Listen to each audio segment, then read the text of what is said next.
Assalamualaikum warahmatullahi wabarakatuh.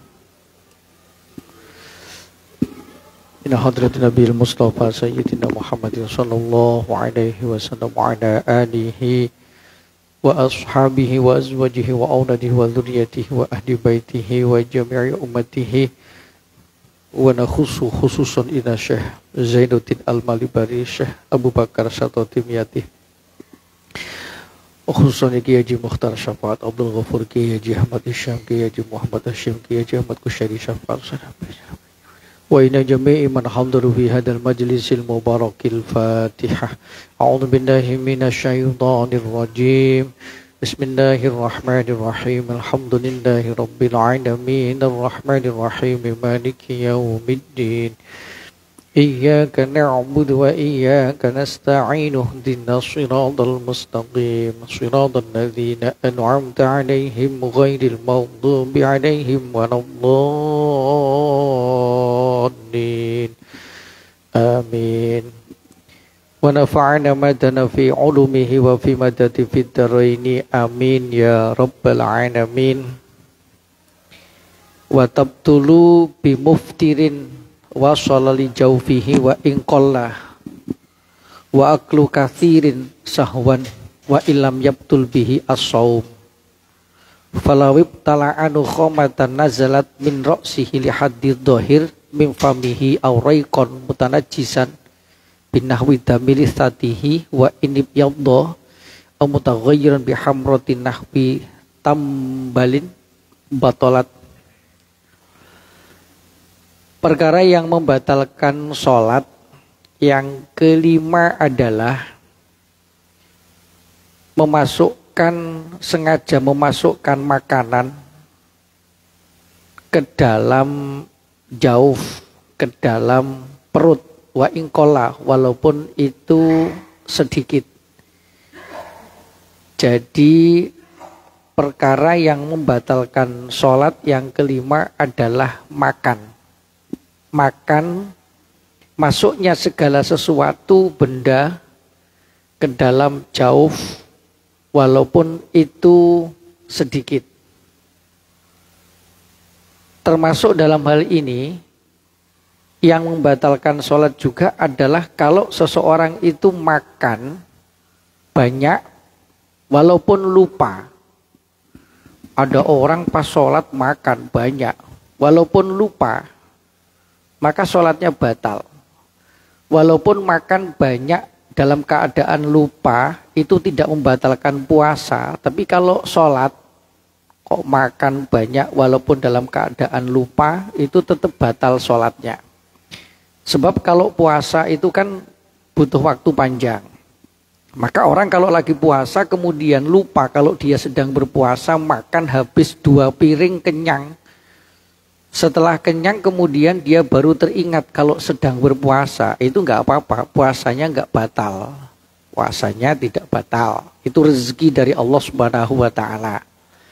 Maka kalau kita sedang puasa ngelihat ada orang lain siang-siang kok makan, jangan ditegur dulu. Kasihan, dia itu kan dapat rezeki dari Allah. Selesai kenyang baru ditanya, "Loh, Bang, kok makan?" Iya ya, puasa hari ini rezeki dari Allah Subhanahu wa taala. Tapi kalau itu terjadi ketika sholat, makan banyak ketika sholat, batal puasa. Sholatnya batal walaupun itu dalam keadaan lupa. Kalau sholat batal, kalau puasa tidak batal. Bagaimana mungkin orang sholat kemudian lupa makan?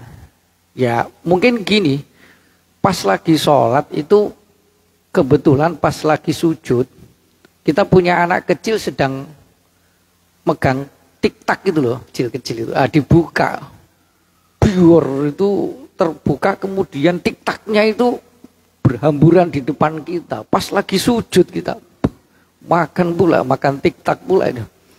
Ini kalaupun dalam keadaan lupa, kalau kita sedang sholat, batal sholatnya. Nah yang dihitung sedikit itu misalnya kalau kita habis makan kelapa atau makan daging, dendeng, kemudian buru-buru lalu ada sisa daging yang nyempil di antara gigi kita. Namanya selilit. Selilit. Kemudian kita sholat. Pas sholat, lidah kita bergerilya, muter-muter. Kalau lidah yang goyang-goyang, gerak-gerak, cuman lidah yang gerak-gerak, itu tidak sampai membatalkan sholat, tidak batal sholatnya.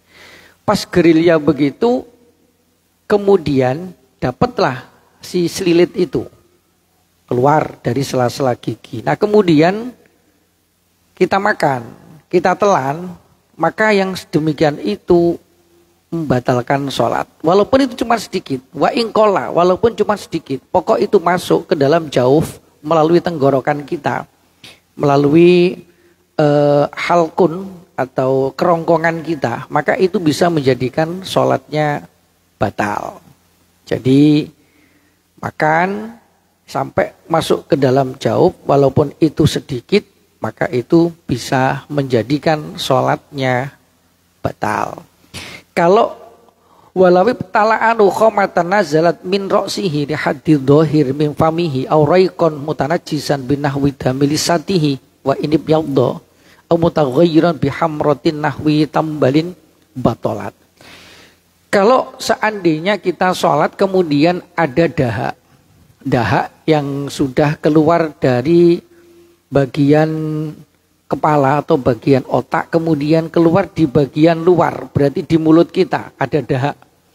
Ada dahak di mulut kita. Mulut itu bagian termasuk haddud dohir, bagian luar. Kemudian dahak itu kita telan, maka sholat kita batal. Menelan dahak pada saat sholat itu dapat membatalkan sholat. Jadi kalau ada dahak, nukhomah, kemudian kita telan, ibtala'a itu menelan dahak, maka itu batal sholatnya. Atau mungkin kita menelan ludah, yang ludahnya itu sudah tercampur dengan sesuatu yang lain, termasuk tercampur dengan darah. Misalnya gusi kita ini berdarah atau gigi kita itu sensitif kemudian berdarah, ada darahnya sedikit, darah itu tercampur dengan ludah, berarti ludahnya sudah tidak murni lagi, sudah bercampur dengan najis berupa darah yang ada di bagian mulut kita, dari gigi kita atau dari gusi kita. Jadi gusi kemudian keluar darah sedikit campur dengan ludah, kemudian walaupun itu belum sampai merah warnanya, belum sampai merah. Wah ini yabdo, walaupun itu warnanya masih putih, tapi ada darah sedikit. Atau berubah sedikit merah, seperti merahnya buah tambal. Buah tambal itu apa ya? Kalau dalam bahasa Arabnya tambalin, itu buah tambal. Ya seperti buah yang memang ada warna merah. Jadi dalam hal ini kalau itu tertelan, ludah yang sudah tercampur dengan darah sedikit, darah gusi kita, maka itu juga dapat membatalkan sholat. Sholatnya menjadi batal. Jadi bagaimana kalau seandainya kita ini ada dahak yang sudah di mulut kita, itu berarti di bagian haddud dohir.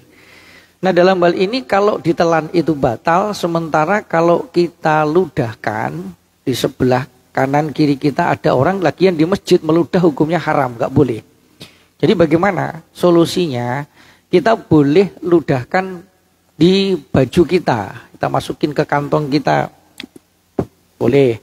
Atau kita masukkan jari kita ke dalam, kita ambil. Karena sejatinya dahak itu tidak najis. Tapi kalau kita telan, maka menjadikan sholat kita batal. Sebab puasa saja menelan dahak hukumnya batal, apalagi sholat yang waktunya cuman sebentar, tidak selama puasa. Pada saat puasa menelan dahak itu hukumnya batal puasa kita, apalagi sholat. Amal aklul qalilu urfan wala yataqayyadu binahwi simsimatin min nasin au jahilin ma'dudin wa mim maghlubin ka'anna zalat nukhamatuhu li haddid dhahir wa ajaza'an majjiha au jararaikuhu bitu'amin baina asnanihi wa qad ajaza'an tamyizihi wa majjahu fala yadurru lil udri. Nah kalau sekarang seandainya Ada orang makan tapi sedikit. Sedikit dalam hal ini menurut ukuran umum. Mengatakan sedikit ya. Contohnya itu seperti selilit tadi. Jadi selilit tadi itu kalau sengaja ditelan itu batal. Tapi kalau seandainya ada orang ada selilit di mulutnya, di sela-sela gigi, kemudian selilit itu lepas dari sela-sela gigi, kemudian tertelan. Tertelan itu artinya tidak sengaja, minasin, artinya dilakukan oleh orang yang lupa, au jahilin, atau orang yang tidak mengerti bahwasanya seperti itu membatalkan sholat, maka tidak batal sholatnya. Jadi kalau dalam keadaan lupa atau tidak sengaja, makdurin itu yes, udur, artinya tidak sengaja menelan dahak atau menelan sedikit sisa makanan yang nyelip di gigi tadi itu tertelan dengan tidak sengaja atau tidak tahu kalau hal itu membatalkan sholat karena baru belajar sholat, makanya tidak batal sholatnya. Jadi orang kalau nggak ngerti itu enak, nggak ngerti kalau itu membatalkan sholat kemudian melakukan, ya tidak batal, namanya juga nggak ngerti. Cuman orang nggak ngerti itu nanti kalau kita tinggalnya di tempat yang memungkinkan untuk belajar, maka kita akan berdosa karena kenapa tidak belajar, kenapa tidak mencari tahu, itu masalahnya. Tapi kalau ada orang tinggal di tengah hutan terasing sendirian, tidak ada orang lain yang memberikan pengetahuan tentang bab-babnya sholat, yang membatalkan sholat, dia baru saja mengenal Islam, tinggal di pulau terasing, jauh dari keramaian, tidak ada kesempatan untuk ngaji, nggak ada yang ngajarin, kemudian melakukan hal-hal yang membatalkan sholat karena dia tidak tahu kalau itu membatalkan sholat, ya tidak batal sholatnya, tidak batal sholatnya. Jadi kewajiban melakukan ibadah itu tertuju kepada orang yang sudah sampai dakwah kepadanya. Orang baru mengucapkan 2 kalimat syahadat, belum tahu kalau sholat itu wajib, langsung pergi ke tengah hutan. Dia nggak tahu kalau wajib sholat, dia nggak sholat ya tidak dosa. Namanya juga dakwah belum nyampe kepada yang bersangkutan. Maka dalam hal ini ketika melakukan hal yang membatalkan sholat, secara umum dilakukan oleh orang yang mengerti itu batal. Tapi kalau dilakukan oleh orang yang tidak mengerti, maka itu tidak sampai kepada membatalkan sholat. Atau orang yang memang dalam kondisi lupa kalau hal itu membatalkan sholat, atau lupa kalau dia sedang sholat, maka tidak menjadi batal. Jadi sekali lagi, termasuk dahak yang memang kesulitan untuk mengeluarkannya di dalam mulut kita nggak memungkinkan untuk meludah, nggak mungkin untuk mengambil, kemudian nggak bisa nahan, dengan sangat terpaksa kemudian tertelan, maka itu tidak sampai membatalkan sholat. Jadi yang membatalkan kalau sengaja ditelan atau sudah tercampur dengan sesuatu yang lain, mungkin mutanajis, maka itu batal. Tapi kalau tidak sengaja atau tidak mengerti kalau itu dapat membatalkan sholat, ya tidak batal. Ini terkait tentang masalah memasukkan benda atau makan itu dapat membatalkan sholat, dengan catatan yaitu tadi dilakukan dengan sengaja dan seterusnya. Kemudian yang berikutnya yang membatalkan sholat yang keenam adalah watabtulu biziyadati ruknin fi'liin amdan li ghairi mutabi'atin kaziyadati ruku'in au sujudin wa illam yatma'inna fihi. Yang keenam yang membatalkan sholat adalah menambah rukun fi'liyah, menambah rukun yang berupa gerakan. Misalnya orang menambah ruku', nambah sujud dengan sengaja, maka itu sholatnya menjadi batal. Jadi sudah ruku', kemudian iktidal, kok ruku' lagi, kemudian iktidal lagi, itu jelas batal. Kecuali kalau kita sedang melakukan sholat gerhana, kusuf, baik gerhana matahari atau gerhana bulan, maka sholat gerhana itu adalah sholat yang setiap satu rakaatnya terdiri dari 2 kali membaca surat Al-Fatihah, 2 kali membaca surat pilihan, 2 kali ruku', dan sekali iktidal dan 2 kali berdiri. Jadi itu beda karena memang ketentuannya seperti itu. Tapi kalau ini sholat yang selain sholat gerhana, kita melakukan sholat fardu 5 waktu atau sholat sunat yang lain, kemudian kok menambah rukun fi'liyah, rukun yang berupa gerakan, maka itu dapat membatalkan sholat. Seperti nambah ruku, nambah sujud, walaupun tidak sampai pada kadar tumakninah. Sujud lagi, tidak sampai kepada kadar tumakninah, maka itu dapat membatalkan sholat. Wa dzukira lil budlani arba'atu quyudin. Dikatakan di sini menambah rukun itu membatalkan sholat dengan 4 catatan atau 4 rukun. Seperti sujud itu rukun, iktidal itu juga rukun, kemudian sujud itu juga rukun. Jadi rukun-rukun fi'liyah, rukun-rukun yang dikerjakan, kalau itu ditambah dan itu berupa rukun maka batal. Kemudian yang kedua, catatan yang kedua, wa qaulur rukni fi'liyan. Dan syaratnya rukun yang dikerjakan itu adalah rukun fi'liyah atau yang dikerjakan, bukan qauliyah. Kalau rukun qauliyah itu diulang atau ditambah itu tidak membatalkan sholat. Misalnya baca Fatihah, baca lagi itu tidak sampai membatalkan sholat. Baca tasyahud, dibaca lagi itu nggak batal sholatnya. Baca sholawat, diulang lagi sholawatnya juga tidak batal. Jadi kalau rukunnya rukun qauliyah berupa perkataan, maka itu kalau ditambahkan tidak sampai membatalkan sholat. Tapi kalau rukun fi'li, rukun yang berupa perbuatan, kalau itu ditambah, maka sholatnya menjadi batal. Yang ketiga catatannya wa amdan, wa kaunuhu amdan. Catatan yang ketiga, menambah rukun membatalkan sholat itu kalau dilakukan dengan sengaja. Kalau tidak sengaja ya tidak batal. Misalnya, tidak sengaja itu ada seseorang sholat. Kebetulan dia menjadi makmum.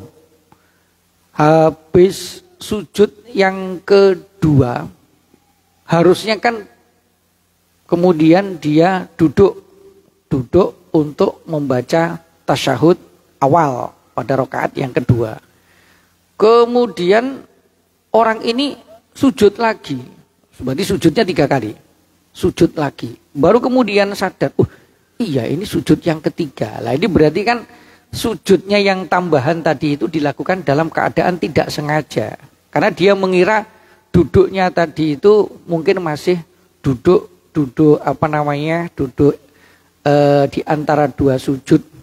Atau mungkin lupa kalau sujudnya sudah 2 kali, maka kemudian dia sujud lagi. Kalau dilakukan dengan tidak sengaja, maka tidak batal. Dan kemudian syarat yang keempat, wari ghairil mutabiati. Wa ghairil mutabiati itu artinya tidak dalam keadaan menjadi makmum. Kalau menjadi makmum kemudian dia menambah dan kemudian ternyata itu salah, maka kemudian dia kembali ke posisi semula, maka itu tidak sampai menjadikan sholatnya batal. Maksudnya begini, misalnya ada kita ini sholat berjamaah, kemudian ternyata menurut hitungan kita itu sujud baru 1 kali, kemudian kita sujud lagi. Oh ternyata salah, imamnya dalam keadaan sudah berdiri misalnya.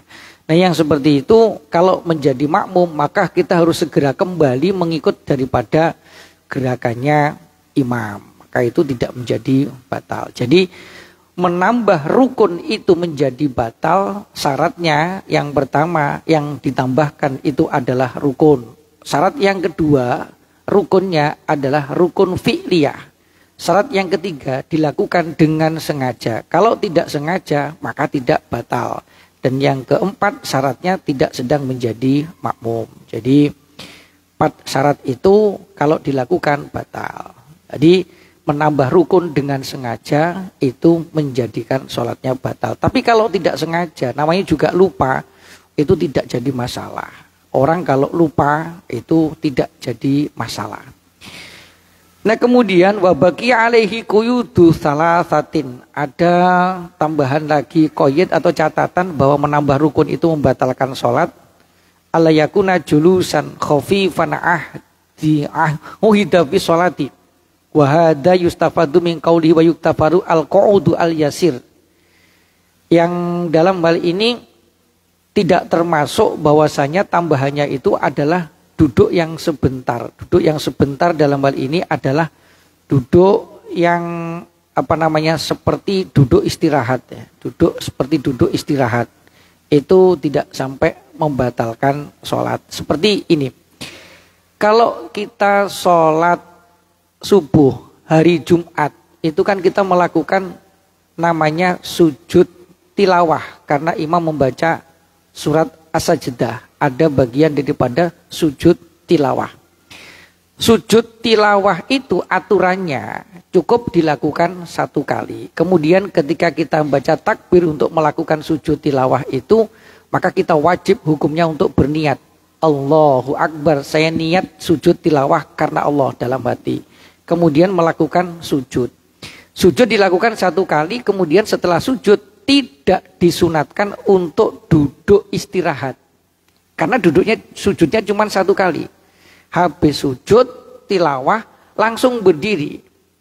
Tapi rupanya ini tidak langsung berdiri. Kemudian duduk dulu, duduk istirahat. Duduk istirahat. Yang dimaksud oleh orang itu duduknya duduk istirahat. Bukan duduk di antara dua sujud, bukan.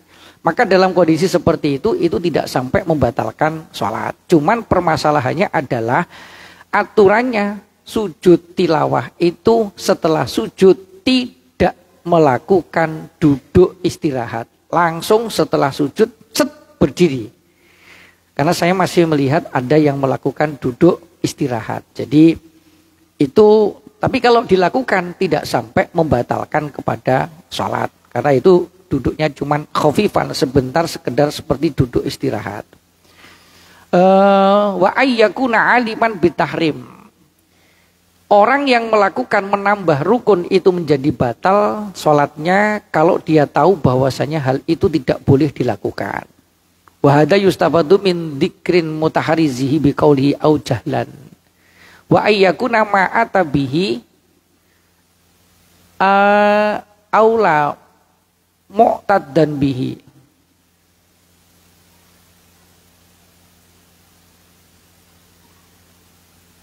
Wa ayyakuna ma'ata bihi aula mu'taddan bihi.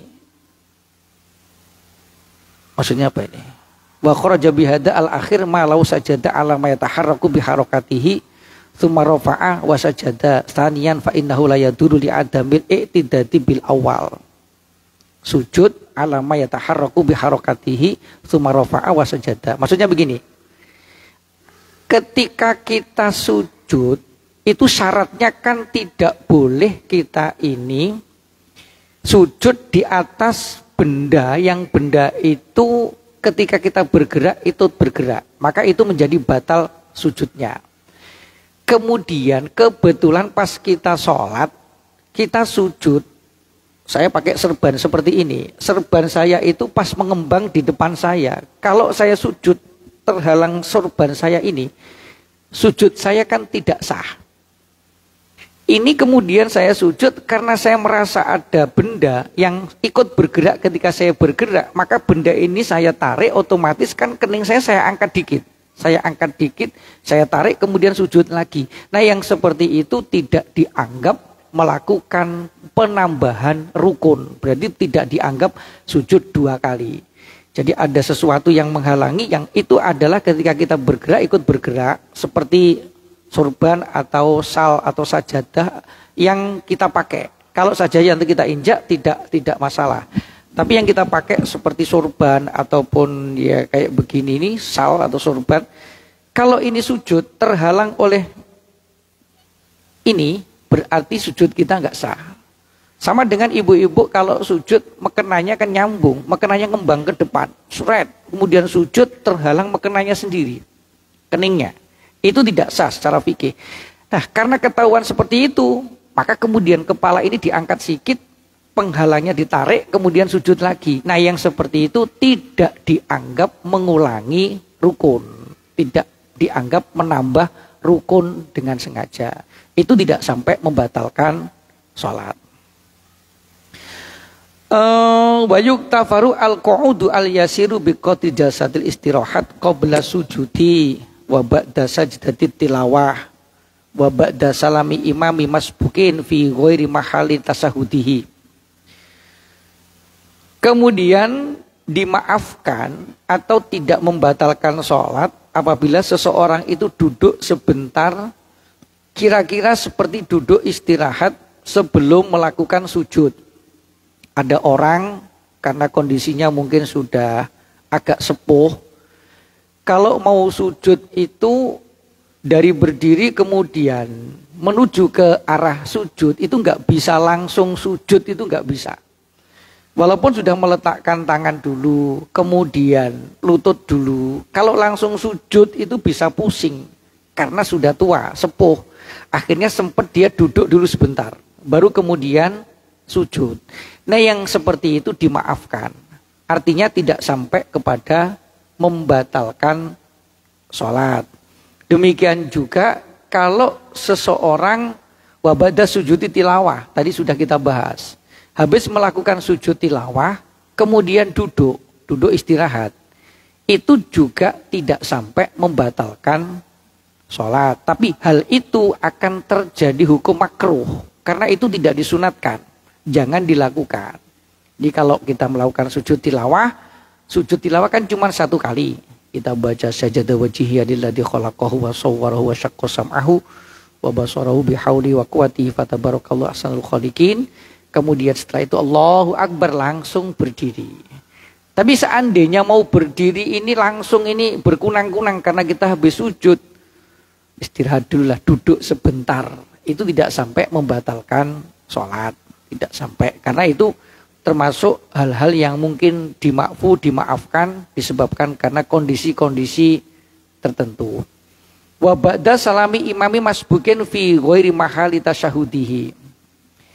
Misalnya ada orang makmum masbuk, setelah imam salam, seyogyanya kan dia langsung berdiri. Ini kita dalam keadaan kalau kita masbuk itu kan kita duduknya duduk iftiros. Pokoknya duduk tawarruk itu hanya dilakukan setelah duduk yang memang tidak ada pekerjaan lagi. Tapi karena kita masbuk nanti harus menambah rokaat, maka kita duduknya duduk iftiros. Setelah imam salam, Assalamualaikum warahmatullahi wabarakatuh, Assalamualaikum warahmatullahi wabarakatuh, kita langsung mau berdiri itu tidak memungkinkan. Mungkin kaki kita kesemutan dan lain sebagainya. Kalau kondisinya kita kan duduk seperti ini. Kalau imam salam, idealnya kan kita ini langsung berdiri karena kita masbuk. Setelah kita dengar salamnya imam, mau langsung berdiri ini kaki kita kesemutan. Kemudian sempat kita duduk dulu. Posisinya berubah dari duduk saat tasyahud tadi.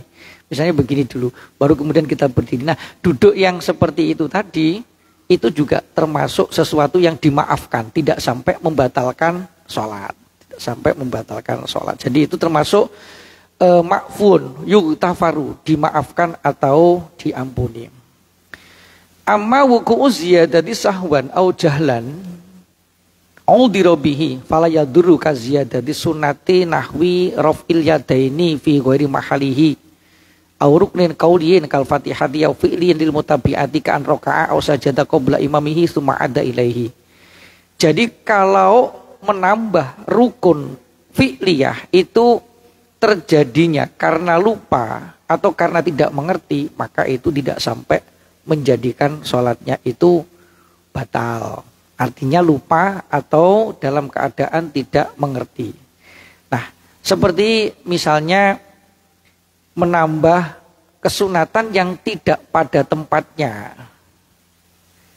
Mengangkat tangan setelah kita pada rokaat yang kedua, setelah kita tasyahud awal, kemudian kita berdiri menuju ke rakaat yang ketiga, itu kan disunatkan Allahu Akbar, mengangkat tangan. Ini pada rakaat yang pertama. Rakaat yang pertama berdiri menuju kepada rakaat yang kedua itu kan tidak disunatkan mengangkat tangan. Tidak sunat mengangkat tangan. Yang sunat hanya setelah rakaat yang kedua, setelah membaca tasyahud awal, kemudian kita berdiri menuju rakaat yang ketiga, itu saat berdiri sunnah ngangkat tangan. Tapi ini terjadi pada saat rakaat yang pertama menuju rakaat yang kedua, kemudian Allahu Akbar kita ngangkat tangan. Padahal ini tidak disunatkan. Berarti melakukan kesunatan tidak pada tempatnya. Yang seperti itu juga tidak sampai membatalkan sholat. Walaupun kita bergerak nih, takbir. Ngangkat tangan ini kan bergerak. Itu tidak sampai membatalkan sholat. Jadi melakukan sunnah tidak pada tempatnya. Sunnahnya ngangkat tangan itu tempatnya kapan? Setelah rokaat yang kedua menuju rokaat yang ketiga, sunnah ngangkat tangan. Ini pada rokaat yang pertama menuju rokaat kedua ngangkat tangan. Atau setelah rokaat yang ketiga menuju yang keempat ngangkat tangan. Itu kan tidak pada tempatnya. Ngangkat tangannya itu tidak sampai membatalkan sholat. Auruknin kauliyin atau rukun kauliyah. Menambah rukun kauliyah. Seperti membaca Fatihah. Diulang lagi karena mungkin ragu. Baca Fatihah. Tadi kayaknya ada yang ragu. Dibaca lagi misalnya. Itu tidak sampai batal sholatnya. Karena rukun kauliyah kalau diulang itu tidak sampai membatalkan sholat. Au fi'liyin lil mutabi'ati ka'an roka'a au sajada qabla imami summa ada ilaihi. Atau misalnya rukun fi'liyah. Tapi dalam hal ini sebagai makmum dia harus ngikut imam. Misalnya ada makmum pas sholat berjamaah, dia sudah rukuk duluan sebelum imam. Rukuk duluan sebelum imam, sudah langsung rukuk padahal imam belum rukuk. Maka dalam kondisi seperti ini dia wajib untuk kembali lagi berdiri. Kembali lagi berdiri karena nggak boleh mendahului imam. Sadar, saya lebih dulu dari imam. Kemudian makmum ini berdiri tegak kembali untuk mengikuti imam karena imamnya belum ruko. Yang seperti itu juga tidak sampai membatalkan sholat karena statusnya menjadi makmum mutabi'ah. Aw sajada qabla imamihi atau sujud sebelum imam karena kondisinya sholat itu agak ngantuk, misalnya pas lagi sujud yang kedua imamnya belum sujud, dia udah sujud duluan, ternyata imam belum, balik lagi duduk lagi. Nah kemudian setelah imam sujud dia ikut sujud. Jadi sujud duluan daripada imam karena tahu imamnya belum sujud, akhirnya dia balik lagi kepada posisi semula. Yang seperti itu juga tidak sampai membatalkan sholat. Fala yaduru jawabu amada wadali kali annahu sallallahu alaihi wasallam sholat ad-duhra khamsan walam ya'ud as-sholata bal sajada li sahwi. Karena satu ketika pernah baginda Rasulullah Shallallahu Alaihi Wasallam itu melakukan sholat duhur sebanyak 5 rakaat. Sholat duhur 5 rakaat. Maka setelah kemudian Rasulullah mengetahui itu karena ada sahabat yang mengingatkan, maka kemudian Rasulullah melakukan sujud sahwi dan tidak mengulang sholatnya. Berarti rakaat tambahan 1 rakaat itu adalah dalam rangka dilakukan dalam keadaan lupa. Kemudian ada yang ekstrim. Rasulullah kok sampai lupa? Ini sunatullah, ini mukjizat dari Allah Subhanahu wa taala. Jadi kalau Rasulullah kemudian dikehendaki oleh Allah Subhanahu wa taala itu lupa sampai melakukan sholat duhur kok 5 rakaat, ini sebagai sunatullah, ajaran kepada kita umatnya. Kalau terjadi yang seperti itu, maka nggak perlu ngulang sholat, cukup lakukan sujud sahwi, itu sudah beres, selesai. Jadi misalnya kita sholat duhur kok kelebihan rakaat 5 rakaat, secara hukum fikih kan nambah rukun fi'liyah banyak itu. Berdirinya nambah, rukuknya nambah, i'tidalnya nambah, sujudnya nambah dan segala macam.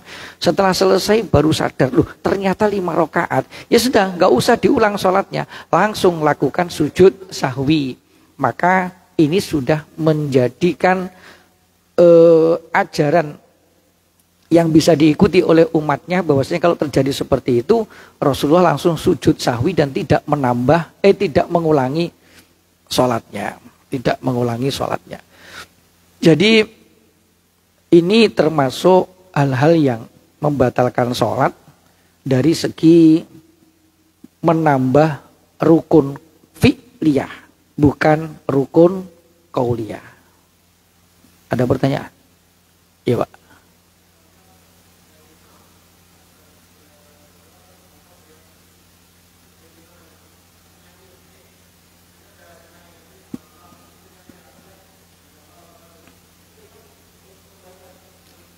Sudah 4 rakaat. Sudah 4 rakaat gitu maksudnya. Misalnya Isya sudah 4 rakaat, mestinya kan tasyahud akhir. Imamnya berdiri. Kemudian makmum ngingetin subhanallah gitu kan. Terus imamnya ya harus balik. Imamnya segera kembali untuk duduk tasyahud akhir, baca tasyahud akhir, kemudian nanti sebelum salam sunnah melakukan sujud sahwi. Sujud yang dilakukan karena sesuatu yang terjadi di dalam sholat. Jadi kalau faktanya memang imam juga manusia, kadang-kadang juga ragu, juga ngantuk, juga konsentrasinya bubar dan segala macam, harusnya rakaat keempat itu duduk tasyahud akhir, ini berdiri, Allahu Akbar. Makmumnya bingung, subhanallah itu. Imamnya sadar, masya Allah, ini yang ke-5 berarti. Langsung dia turun, nggak usah pakai takbir, Allahu Akbar turun, nggak usah ya, langsung dia otomatis turun, duduk, baca tasyahud akhir. Cuman karena ini nanti akan melakukan sujud sahwi, maka duduknya tetap duduk iftiros dulu, duduk tasyahud awal dulu, karena masih ada pekerjaan yang dilakukan. Setelah itu nanti tasyahud selesai, kemudian Allahu Akbar sujud sahwi. Walaupun yang salah imamnya, makmum tidak salah. Tapi kalau imam nanti melakukan sujud sahwi, makmum wajib ikut sujud sahwi. Jangan kemudian mentang-mentang itu kan salah yang imam. Yang salah itu imam, saya bener kok. Imam sujud sahwi diem aja. Kan sujud sahwi kan dilakukan oleh orang yang melakukan kesalahan di dalam sholat. Karena ini masih satu paket berjamaah, jadi imamnya sujud sahwi, kita juga ikut sujud sahwi. Jadi harus kembali ke posisi semula. Sujud sahwi 2 kali. Sujud sahwi itu sama dengan sujud biasa, dilakukan 2 kali. Bacaannya boleh baca subhan rabbiyal a'la bihamdi, subhan rabbiyal a'la bihamdi seperti sujud biasa. Tapi yang paling pas yang dibaca adalah subhana man la yanamu wa la yashu. Maha suci zat yang tidak pernah tidur dan tidak pernah lupa. Hanya Allah yang tidak pernah tidur dan tidak pernah lupa. Kemudian itu dibaca 3 kali, Allahu Akbar, baca Rabbighfirli warhamni wajburni warfa'ni warzuqni wahdini wa'afini wa'fu'ani, sujud lagi Allahu Akbar, subhanamal la yanamu wa la yasu, subhanamal la yanamu wa la yasu, subhanamal la yanamu wa la yasu, Allahu Akbar, baru duduknya duduk tawarruk. Kemudian Assalamualaikum warahmatullahi wabarakatuh. Assalamualaikum warahmatullahi. Itu sujud sahwi. Jadi sujud sahwi itu salah satu fungsinya adalah untuk menjadi penyempurna daripada sholat ketika terjadi sesuatu dalam sholat. Yang kedua, sujud sahwi itu fungsinya untuk mengalahkan godaan setan. Jadi ketika seseorang melakukan kesalahan di dalam sholat, kemudian melakukan sujud sahwi, maka setan akan berkata, sia-sia yang sudah saya upayakan selama ini. Setan itu mulai menggoda sejak adzan dikumandangkan, setan sudah mulai menggoda, ayo sholatnya nanti. Akhirnya orang ini berhasil mengalahkan setan. Begitu orang ini sholat digoda lagi, ayo diingetin sesuatu yang lupa di luar sholat menjadi ingat saat kita sholat. Itu kerjaan setan. Kemudian sampai pada akhirnya dilupakan hitungan jumlah rakaat, itu kerjaan setan. Jadi kalau kita lupa di dalam sholat itu hitungan sholatnya, rakaatnya berapa segala macam, itu wajar banget karena setan menggoda terus. Nah sampai pada akhirnya kalau setan berhasil menggoda kita, kemudian kita masih ada punya satu jurus pamungkas ini. Apa itu? Sujud sahwi. Dengan sujud sahwi setan akan mengatakan, sia-sia yang saya upayakan selama ini.